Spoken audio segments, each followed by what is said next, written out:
We can see. So when we saying like junction object cannot be a master. So let's say I'm just taking this as an object. Okay. So one object, and you have one object like this. You have objects like this, and you have even a further childs to it. Like you have objects and you have a relation between them. So let's say I have a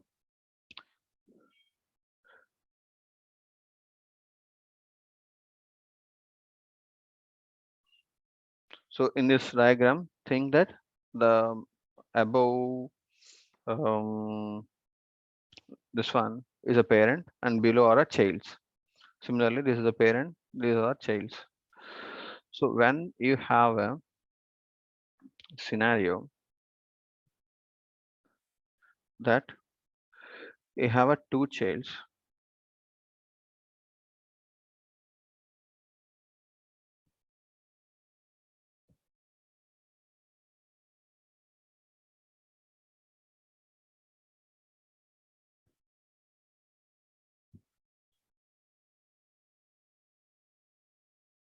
so you understand right? Which is a parent and which is a child.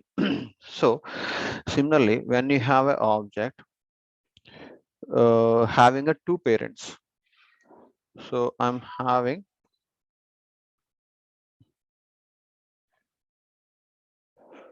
here I'm having a two parents to it.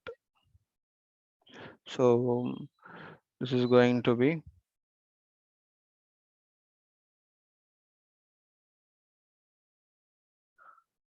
detail object. And I have a master.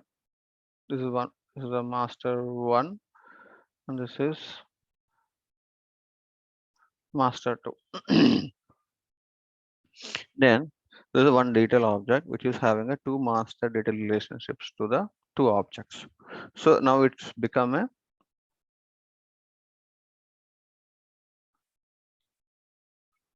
junction object. So when we call a junction object, when we have a two master detail relationships on the object, and we call it as a master object.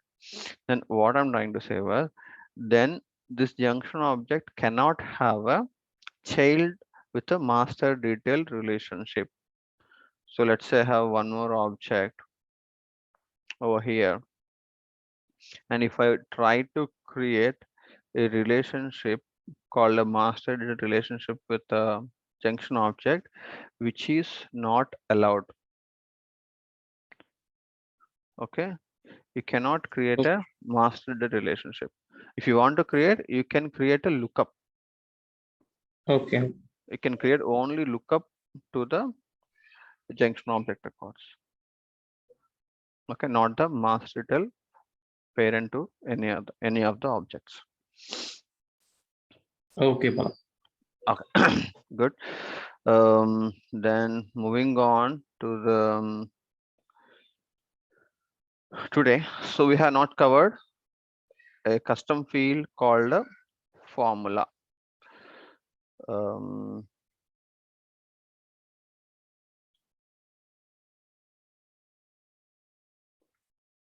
so I'm just logging to the org. So from this week and next week, try to close this admin course, but I'm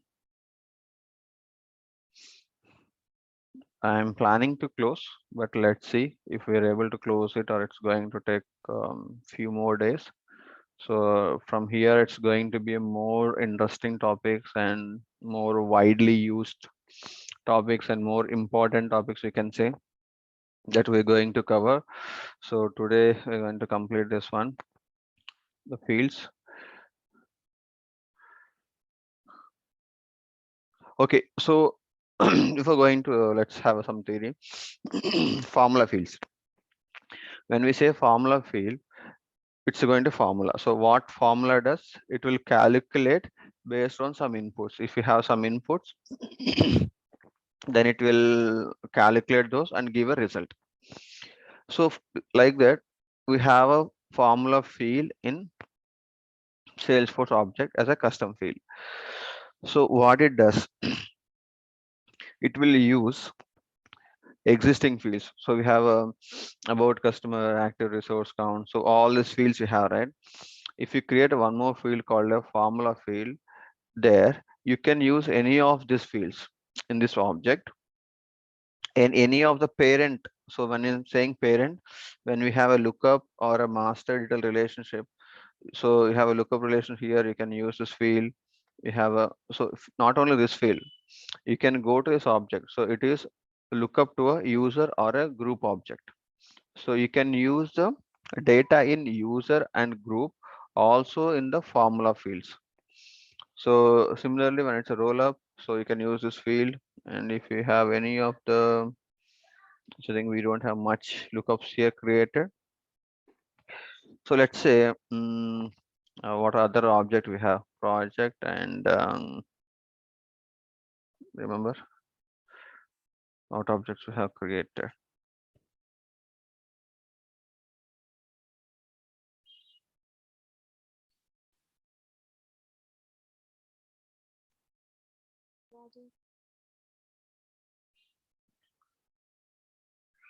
Okay, we have a resource object also available.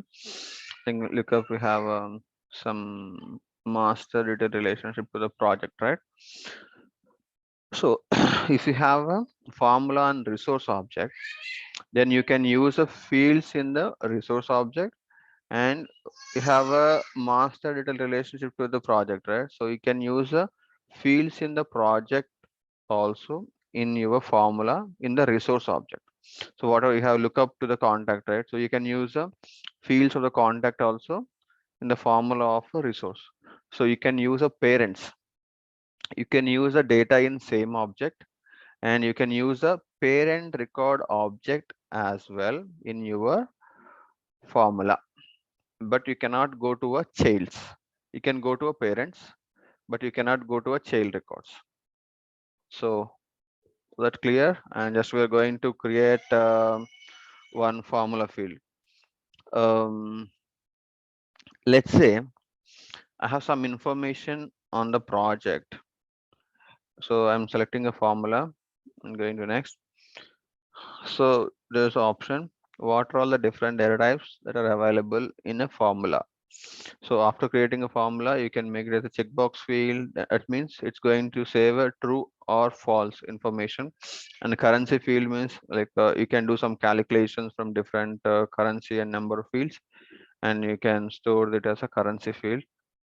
And date fields, like we have some dates, you have to refer from 2 or 3 dates, and you have to calculate a different date. Then you can use the date field, and you have a date time field and number field. Similarly, currency number also there.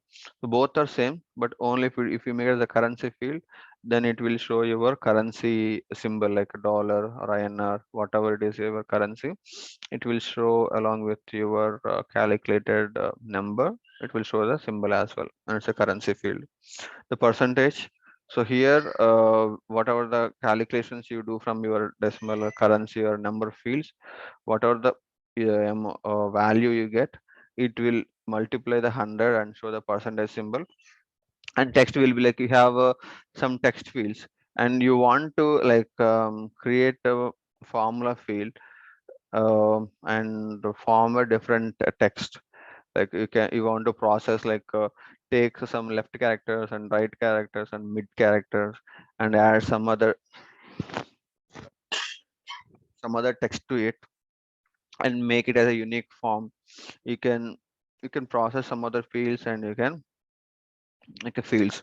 Just they have like give some examples here, like you can concatenate the field. So and you have a first name and last name, and you want to add a comma between and show the two fields data together, like a last name space comma space first name. So you can give a formula like this. And we have a time, then how to get mm, a time value from a datetime field. So you store the data as a datetime field, and you want to get only the time part of it, and you want to do some calculations, and you want to show only the time in some place. Then you can use the time fields. So these are all what are all the options available when you create a formula field. Okay, to have it more easy, I'm just giving a text field. So I want to use some of my parent information and I want to show it on the child objects. Okay, so I want to see the project lead name. So I have a project lead on a project object. Now I want to see the project lead on the resource as well. Okay, so how we can refer? So what is the field you're going to use? So you have options, which field you're going to use. So I'm going to use same field. So what are all the dollar value you're seeing? It's going to be the common data for argwide. That means it's not related to this record. That means not related to the resource record. These are data common to the org. So you have a org, right? This is one Salesforce org. If any information related to org, then you can use that information. Like we have company information, right? This will coming from the company information. If you want to display any company information, then you can use this organization. If you have any profile, this is going to be a logged in user. Let's say you have 100 users and 10 profiles, and based on the profile you want to display something, then you can use your profile name or description as a keys, and if name is something, then display something. Or just you want to see the what is the profile name of the logged in user. So all is for refer to the logged in users. Then you can use this profile and you have a name and description available. So if name is something, then do this calculation. If profile name is different, then do a different calculations. So all this thing is you can know the who logged in and what is his profile. And similarly for a user, when you're saying user, this is going to be a logged in user, and you have any information based on logged in user, you want to display a different. If you open same record, when different users logged in, the formula will be different. That's what it's going to be when you use a dollar user. So what are the information you have on the user? We have personal information. What are the data available from the user object that you can see here? So if you want to use this one, then this is going to be how you have to use. Okay, and then similarly we have a user role. So every user will have a role as well, right? So on the role, I think we have similar like a profile name, developer name, and description. If you want to use anything from that role based on logged in user, that you also going to use. Okay, this way very rarely we're going to use here. Let's go to the resource and see how we can use it here. So if you observe here, this is a simple formula, and you have advanced formula. There you have a more options. Let's say just there is no selection of objects and fields there. Just you have to go when you go to the advanced formula. Just you have to go to a insert field, and there you see there are so many fields. What are the options we see in the before, also we see it here, and we have like it will move on to the right. Let's say now I need some information on the project, and in the project, mm, let's say I want to use some data to display here. I can use, let's say I'm choosing a project lead, right? So project lead already is a field on the resource. So let's say what okay, I want to use a email field. What is the project lead email is going to be? Yes, I'm deleting all other fields. Yes, I want to use a project lead's email on this resource object. Okay, I'm just going to a previous and I will change the film here. Project lead email. Email. I'm just doing next. And this is going to expression, nothing else I need. Just I want to already there is an email field on a project lead record, but I want to display that information on the resource record, record. So here you have an option to check the syntax, and there's a limit is 5,000 characters you can use in the formulas. So it will show if it is less than 5,000, it will just show the limit. If you're using a more lengthy formula of more than 5,000, then it will give error message saying you can use up to 5,000 characters in a formula fields. Okay, and moving on, there is a two options we have is treat blank values as a zero or treat blank values as a blanks. Let's say we will refer to different fields over here, right? We have so many fields to use. So if you're performing some action on that field, and how we want to treat that, if it is a blank, if you want to treat as a blank itself, or if it is a null, also if you want to treat as a blank, or if you want to treat it as a zeros or a blanks. So if you are going to create any number or currency field, then you have to use the first option. When you're going to use a text fields, then you have to use a blank fields as a blanks only. So there are so many options here, like functions. So there are the different functions available on these formulas.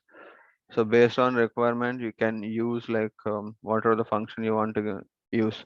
If it is absolute, then what's the description of absolute?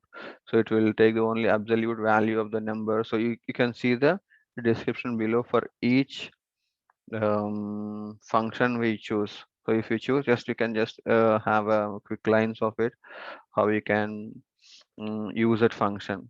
If you have any date fields and you want to add some months over there, then use a date and how many months you want to add. Like let's say today is the 1st of November, and you want to add 3 months to it. That means if you give the date field over here, whatever the date in that date field, and if you want to add 3 months, it will show you the date as a 3 months ahead to it. Okay, that's how it's going to be. And similarly, there are so many logical operators, date field, date operations, time operations, case, if case.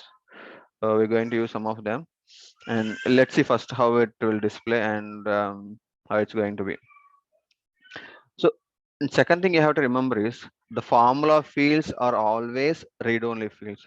The data will be calculated from Salesforce, and you don't have any edit option to it. So once you create a formula, Salesforce will take care of calculating that field and displaying to it, and you don't have a edit option to change those values.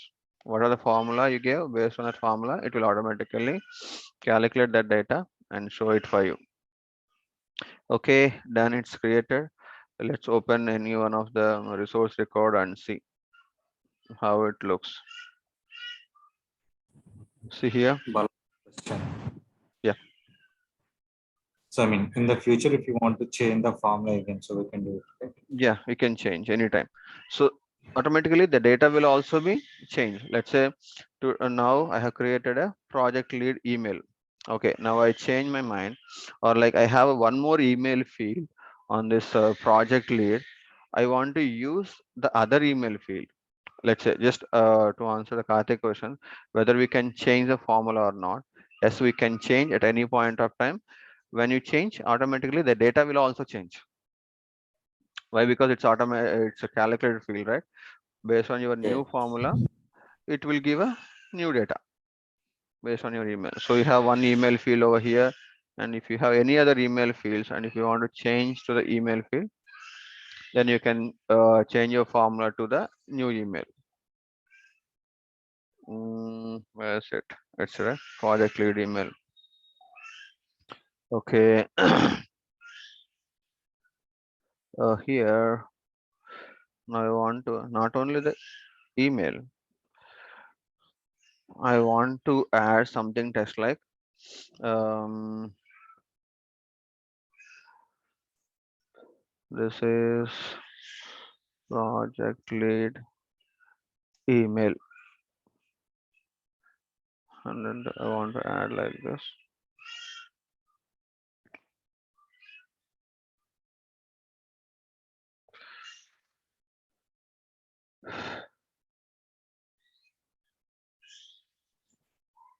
concatenation operation.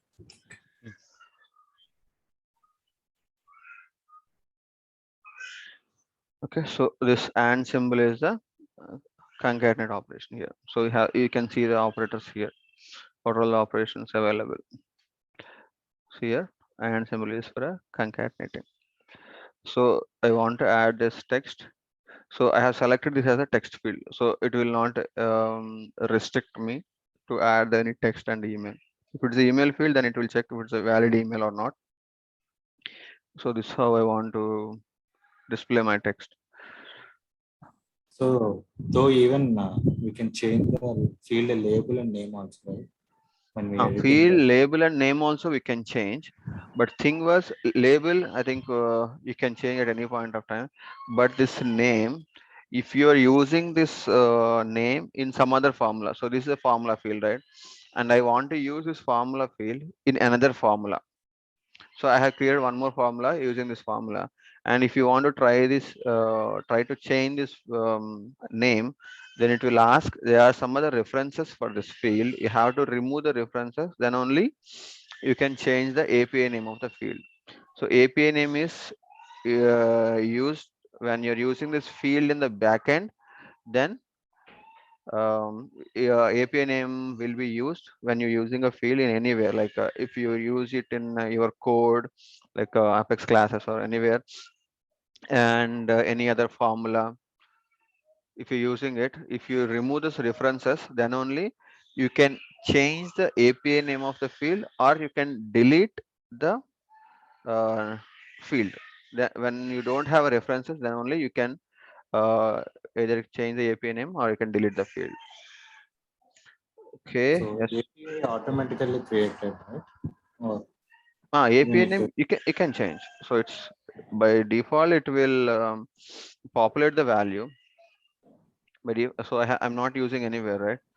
So I will say just a lead email I want to change. So it will, you'll be careful when changing the email. It will affect the existing integrations. Okay, I'm just okay. I want to still save.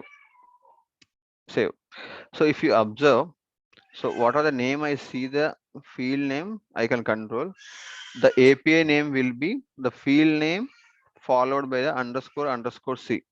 It will be common, whatever the custom fields you create, custom field or custom object, whatever that you create. Custom means whatever you create in Salesforce. Standard means what Salesforce by default provides. To create anything, it will be appended with the underscore C. That means it's a custom field to indicate that. So it's going to be a API name of this field. Okay, and now see how this field is looks like. See here. So I have a text and an email. So whenever I change a formula, based on the changes, it will reflect the new data immediately. So you don't have any option to old value. So we have this one, right? Field tracking history. You don't have an option to enable a field tracking history for the formulas. Why? Because whenever you change the formula, the data will change, but you don't have any edit option to the field. When you have edit option to the fields, those fields only can be trackable. If you don't have any edit options to any of the fields you create, then you don't have a tracking history for those fields. So formula fields cannot be trackable, system fields cannot be trackable, roll up summary cannot be trackable. These are all calculated fields. Whenever there's some other data changes, this calculated field also changes. So if I change email on the project lead, so this will automatically change. It's not a fixed one. So this text what I have, this is a fixed one, and this value is going to be picked up from the project lead. Whenever the email changes on the lead, then this field data will also get changed. Okay, we'll see like more options how to, there are some other functions also available in the formula field, right? We'll see all this tomorrow. If you have any questions, we'll answer, or we can close.